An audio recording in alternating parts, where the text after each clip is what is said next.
Welcome to the Dare to Grow Show. I'm Sarah Morgan, and my mission is to help you take daily action in your business, show up consistently and confidently for your audience, and earn more with digital products and programs. I know you have a rad vision for your life and business, but do you dare to grow? Let's jump into this episode and talk about how to make it happen. Welcome to episode number 6. Since podcasting is a brand new medium for me, and I'm hoping that some of you have found me here for the very first time, I thought I'd share my story because my business has changed and grown so much over the past 7 years, and I have learned a lot of lessons along the way. So if you're interested in hearing how I went from a corporate web designer to a freelancer to creating digital products and now solely focusing on education and coaching for online business owners, this episode is for you. So I'm going to start way back at the very beginning because there is some relevant info in my childhood story. I know it's kind of cheesy when people are like, I started my very first business when I was 7 years old. But I did start blogging and creating things online when I was a teenager, when I was 13, back in 1997, when the internet showed up on a CD. I was designing websites or learning to design websites and how to code via Girl Pages, Angel Fire, Zanga, Diaryland, LiveJournal, Tripod, GeoCities. I tried all of the websites because I really wanted to learn how to put a website together. So I used all of these platforms to teach myself to code, and I also ran a personal blog for the entirety of my teen years into college, into having a full-time job. And I actually didn't go to school for web design. I kind of thought that I was going to be in a room as the only girl or one of very few girls with a ton of nerdy boys. No offense to nerdy boys. I have one now. I love him very much. But back then it was really not that appealing to me. And I had a lot of coding education under my belt. And so I decided instead to go for journalism. Totally random sounding, I know. But I really had no intention of making web design my full-time job. I was designing websites for myself, for my friends who were in bands. I ran a feminist blog for a while. So it was kind of like a hobby that I spent like 40 hours a week worth of time on anyway. So I went to school for journalism. At the end of school, I graduated. I got a job at a really small design studio. So I ended up in the design field anyway. And I was there for just a couple of months. And I eventually got fired because I didn't really know what they wanted me to be doing. And they were not giving me good enough direction. So I was kind of just figuring things out on my own, and they were having me go into template directories, download the template or like screenshot it. So I was stealing it essentially, and then slicing it up in Photoshop, which I was very uncomfortable with, but I was, 20, 21, my very first job. I was just trying to like stay there and learn and make some money. So eventually I got fired, and it was totally fine because it was kind of shady. And then I spent a couple of months being really bummed out and really sad. 2020 hindsight. Looking back on it, it was a really good thing that I lost that job. But in that moment, I was so bummed. I felt so defeated. But eventually, just a couple of months later, I did get a job as a web designer again at a Detroit news station. And I loved this job when I first got it. It was really fun. My coworkers were awesome. We had like a little office up in a corner of the building, so it was really quiet and chill. But then there was also on the floor below us, like hustle and bustle of the newsroom. And I actually won an Emmy during the first couple of years I was there. It's a Michigan Broadcast Emmy, but it is fully the gold statue with my name on it. So I was there for a few years, really loving my job. It was kind of at the beginning of news stations and newspapers realizing that they needed to put content on their website. So it was interesting learning how to convince people that the internet was really important.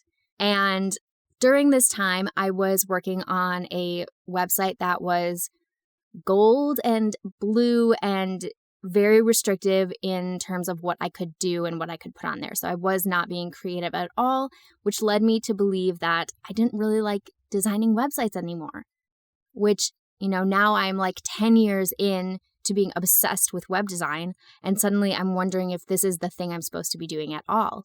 I mean, I did the journalism thing, but coming out of that, I didn't really want to work at a newspaper or a magazine.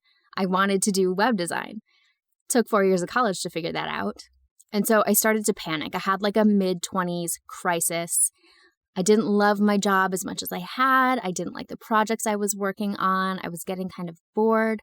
And so I threw myself back into blogging, designing my own website for myself, and I kind of started taking on design clients, but it was very unstructured. It was like, hey, do you want me to design your blog for you? Okay. Here's the PayPal link. I had no idea what I was doing. I didn't know how to run a business, but a bunch of people hired me. I designed websites, I designed logos, and I started to realize I do like designing. In fact, I love it still. I just don't like designing boring news websites. And around this time also, you might have noticed in the title of this episode, I talked about running away with the circus. So it was around this time that I started taking aerial silks classes. And I also did trapeze and lyra and hammock, a little bit of everything. I was very, very bad at it. I had no upper body strength, no muscles at all. I was not flexible, but it was a really good mental challenge. So I became obsessed with it. I was taking tons of classes. I was very, very, very slowly getting better, not needing someone to like hoist me onto the trapeze anymore. And so this was in 2010.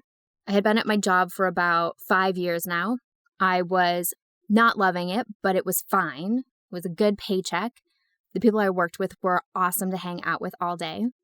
And then they took little introvert me and moved me out of my nice dark corner. If you are in any IT or tech stuff, maybe in the office you work in, you keep the overhead lights off and everybody has a lamp on their desk. I loved that. That was my jam, having like darkness and silence. I'm like a little baby vampire introvert over there.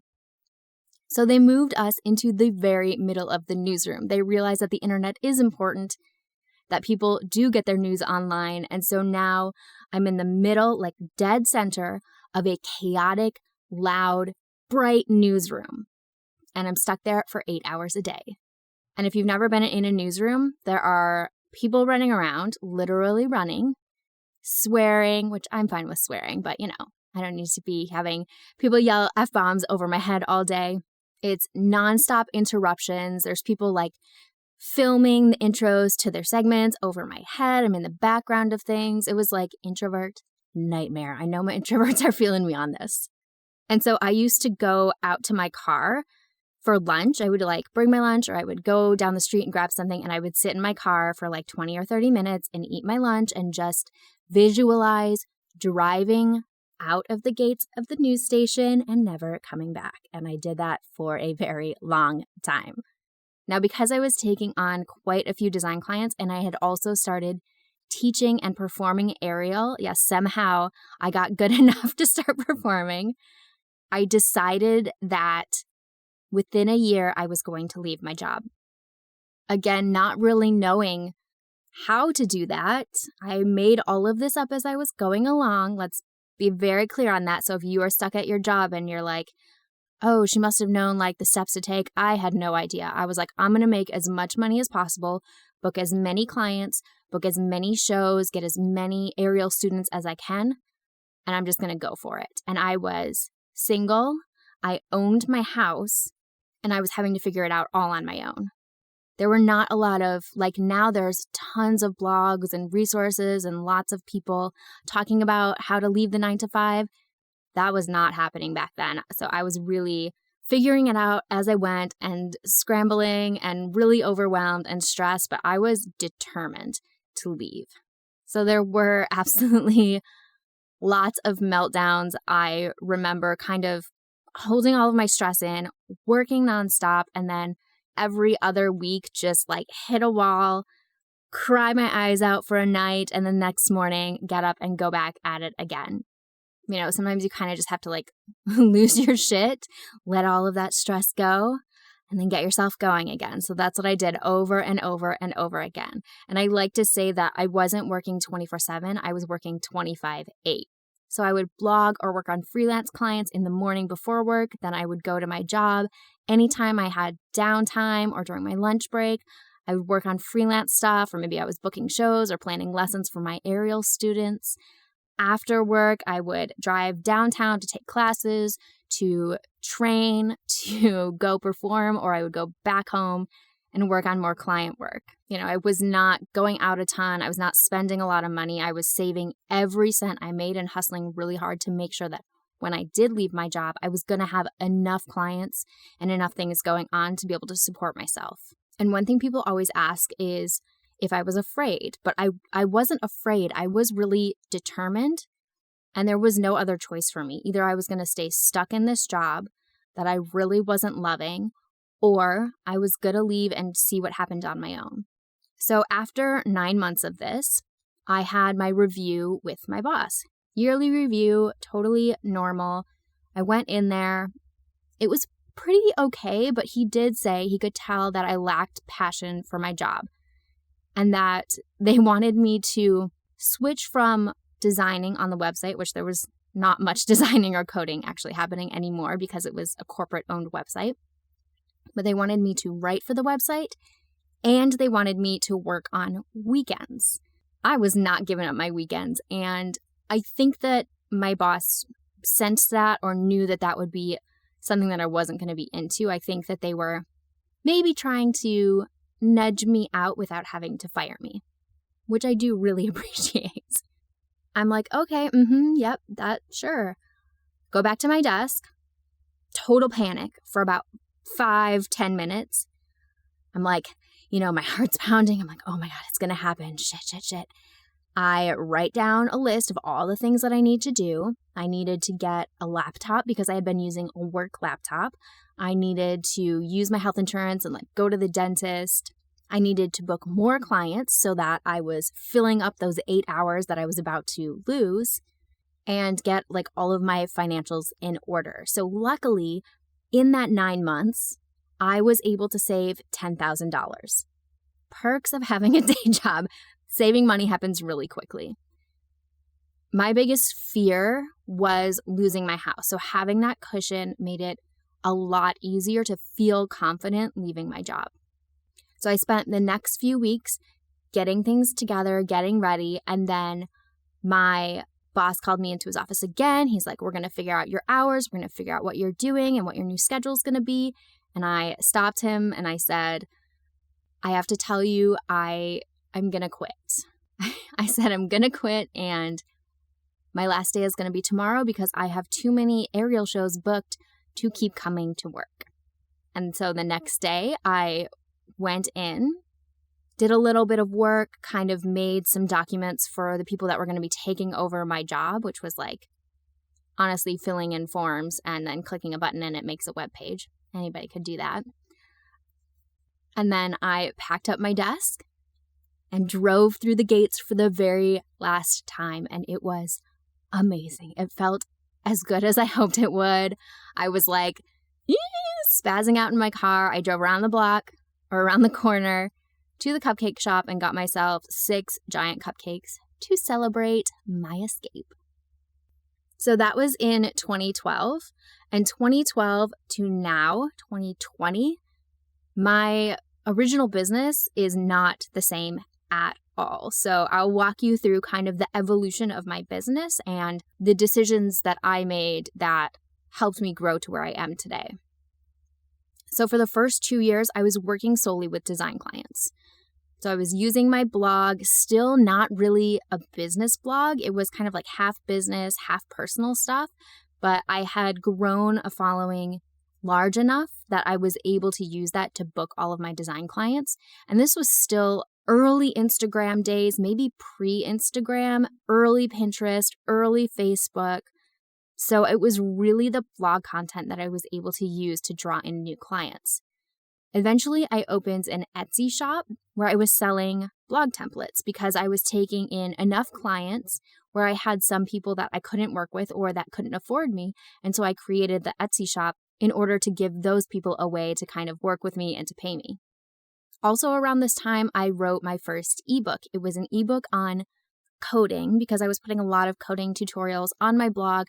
People were responding well to them, so I whipped up some tutorials that I thought kind of everybody could use on their website, put it into an ebook, launched it. I had no email list, no plan, no sales page. It was literally a blog post with like a PayPal button in it. And I realized after sending it out to a bunch of people and getting their feedback that it was way too complicated. Sending design tutorials was not the way to go. So I started writing a second ebook. This one was all text and was about how to double your blog traffic, which is actually still available if you Google it. It's not on my site right now, but it's available somewhere if you are interested in reading that. It did get a rewrite in 2018. So it's all updated, but it's still kind of got the same framework of that very first ebook. So then I've got design clients happening. I am still teaching, training, performing all of my circus stuff. I am selling Etsy templates and doing all of the tech help and customer support on that. And I'm selling ebooks. And I have no email list. I may at this point have transitioned into a site just for my business and really started blogging for that. But again, I was 2 years in by now and really had no solid business structure in place. I was still just flying by the seat of my pants. So at this point, I could feel that something was coming. This is where we get a little bit like woo-woo mindset, leaning into our intuition and our vision. So I knew something was coming. I knew that I was going to be creating something, but I didn't know what it was. So I kind of just let those feelings wash over me and paid attention when they showed up. And eventually, I remember I was standing in my bedroom and into my head came the words, "You need to launch a course." And this was, again, early days of people creating courses and that being a big thing that was happening. I remember bursting into tears, grabbing a notebook, writing notes as fast as I could so I didn't lose that information. And then not knowing how to create a course at all, not taking any courses on creating courses, I made a course. So it was taught weekly in a Google community. There was a text chat. So I had weekly text chats with the 3 people that signed up. And it was awesome. Outside of knowing that the information I was sharing was really good, the kind of how to run things, I had no idea what I was doing. I was making it up. But it worked really well. My students were super happy with it. They stuck around for a really long time because I gave people lifetime access. And I actually ran that program, updating it every single year for 4 years. And now it is kind of what has turned into my Dare to Grow coaching program. Also around that time, I was performing a ton of aerial shows. I was teaching a ton of classes. We moved into a new studio, so we were able to teach more classes. We had more teachers, and I was performing at really big shows. I performed at an NBA halftime show. I performed at a ton of big outdoor festivals, and I got to perform with Salt and Pepper. Little 80s me was very excited about that. So this kind of brings us up to 2014. In 2014, I had a crazy breakup. I decided that I was over being in Michigan, over being buried in feet of snow because the snow did not melt that year. Me and my little dog were just hibernating hermits, whichever way you want to call it. And so I decided that we're going to move to San Diego. My brother's in San Diego. He and his wife are about to have a baby. Let's sell the house and get out of here. And so that's exactly what I did. It took me about 6 months. And in the middle of 2014, I moved my butt across the country to San Diego, which is where I am now. It was also kind of around this time that I realized that teaching my 8-week course was something I really, really loved. I had also started creating smaller products. So I was creating more ebooks. I was doing workshops. I was doing webinars. And I kind of decided that maybe I wanted to stop working with clients. So this was 3 years into my business, and I realized that I was making more as a freelancer than I had at my full-time job. When I left my job, I knew I was going to take a pay cut, and I kind of figured that I was going to deal with the starving artist deal. I was going to make $30K a year. That would be fine. I can pay my mortgage. I can do what I want. I'll have a little savings, but I'm not going to be like investing a ton or buying a new car or doing anything crazy. And then I went through my financials one day, and I remember standing in my kitchen of this teeny tiny apartment that I had moved into in San Diego and just bursting into tears when I realized that I had doubled the amount of money that I had started making and that I was making more than I had made at my corporate job. I'll never forget that moment. That was a big deal for me. So at this point, I had worked with about 100 clients, and I kept sending websites to people who wouldn't use them, who wouldn't use their blog. So they had this beautiful website, they're sending it out to people, but their blog is empty. Or they would use their blog kind of, and they would have this email list, but not know what to send their email list. So I decided to slow down on taking clients. Eventually I would stop and focus on creating products for those people and educating them on how to actually use their website, how to create content, what to send to their email list. Eventually, social media started to be a big thing. And so there was Instagram trainings and Pinterest trainings. And that year, that was like 2014 into 2015, I launched like 6 products in 1 year. I was creating nonstop. I would launch one product and then immediately dive into creating the next thing because I had so many ideas. I had my first 12K launch that year, which was awesome. And I also created a product that was a total flop. That was the one product that I got a really mean email from, which like knocked me out for a good week. But overall, things were working really well. I was getting a lot of attention and I was making good money. Now, one thing that I did around that time that I should not have done was I made all of this money and I made all of the money and I also made a ton of courses. And so I started coasting. First, because I probably did need a break, but second, because I felt like I could. And I could and I did.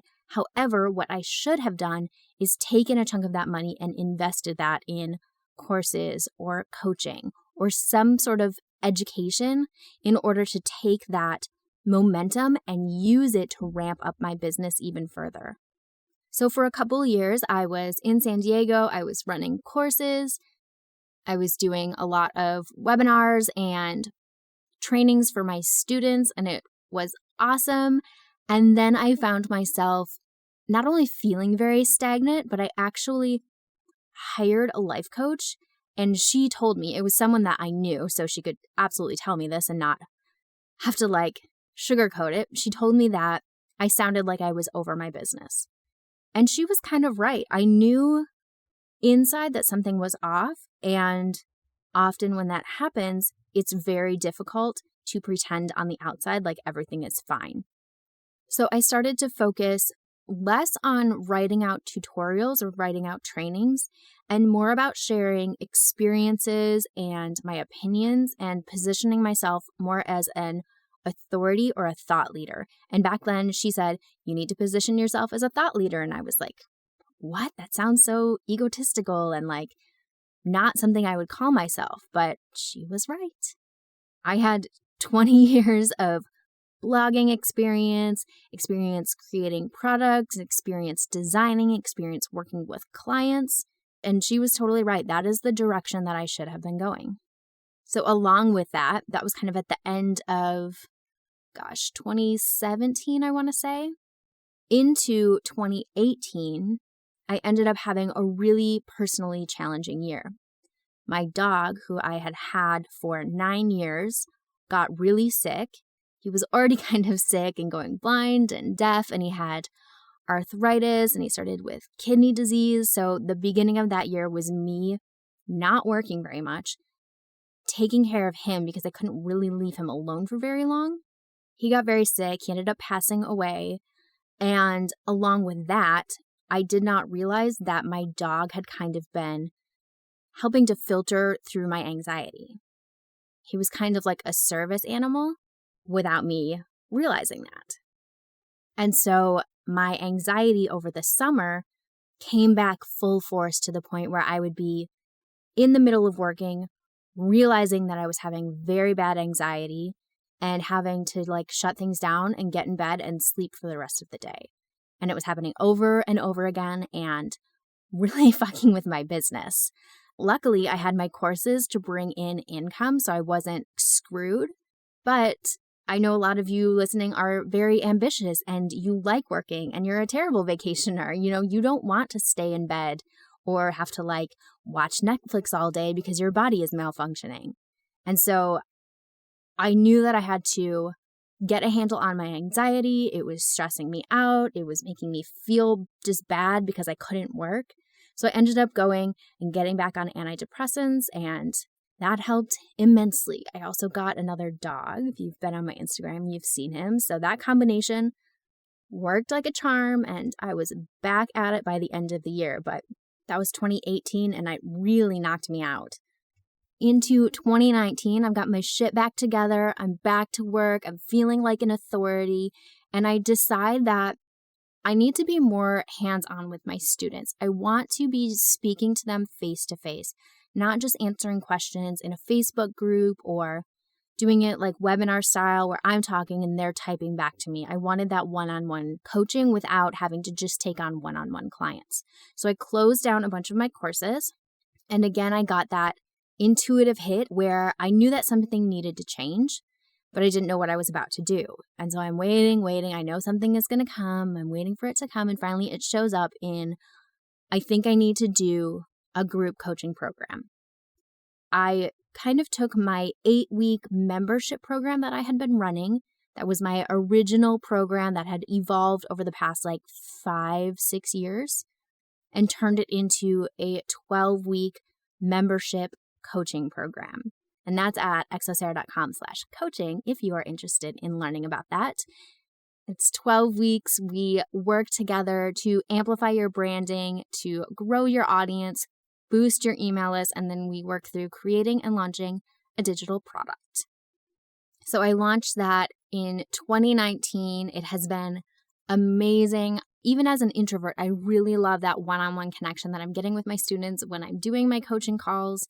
I just today went through someone's branding and the messaging for their audience, and just like gives me butterflies just going through their stuff. I get so excited about someone else's business, but that was exactly what I needed. And to get away from just creating programs and like sending them off and not knowing who is working on them. The other thing that I did in 2019 was invest in a ton of courses and coaching. I have gone through 1 million business books and I probably read like 50 books in a year though. Business books and personal development books. I really loved Byron Katie's book, Loving What Is. That was an epic couple of weeks going through that. I've started doing a ton of journaling. This year I've been handwriting. Last year I typed all my journal entries. Now I'm handwriting them out, which is killing my hand because I never write anything. I'm also making a point, like I said in the very first podcast episode, of really focusing on the important tasks, working when I'm at work, and showing up more for my audience, hence the podcast, and selling more. And I also, in 2019, stopped teaching aerial. So I'd been doing that for 9 years, and I got another one of those intuitive hits that said, I think I need to stop teaching. I hadn't been performing a ton. I hadn't felt excited to show up to class, to learn new things. And there was a whole bunch of women at the studio who were doing that, who had gone through teacher training. And so I decided I'm going to stop teaching, even though I love being in the class. I'm not feeling like motivated to do it more. So I handed off my classes to someone else, and she's an amazing teacher, so she totally deserved that. Oh my gosh, we're almost at the end here. If you've listened to this far, high five to you. I know it's a long story, but hopefully you're getting some nuggets out of this. If nothing else, then you can make things up as you go along, and it probably will work out in your favor. So 2020, it's January. I am planning what I want to do for this year. A couple things. I want to create a lot more content, and this podcast is going to be my venue for that. I totally neglected my blog in 2019. I think I wrote like 10 blog posts when I had been originally blogging every single week. So that was very bad on my part. So podcasting is my thing. I really love just hanging out in my closet with no makeup and talking to you guys. I'm also planning to not create any products this year. I think last year and the year before I said the same thing, and then I made like 1 or 2 little things. So we'll see. But my plan is to work on getting more students into the products and the courses that I already have and growing my coaching program and just working with more women in order to get them through that initial growth stage that can be so overwhelming and help them create and launch their own product. So if you go through a year like I did where you were just knocked out by life, your business can still run and still support you and still support your family. I'm also going to travel this year. We already booked, like immediately this year, we booked a weekend trip to Las Vegas. So we're headed out on Friday.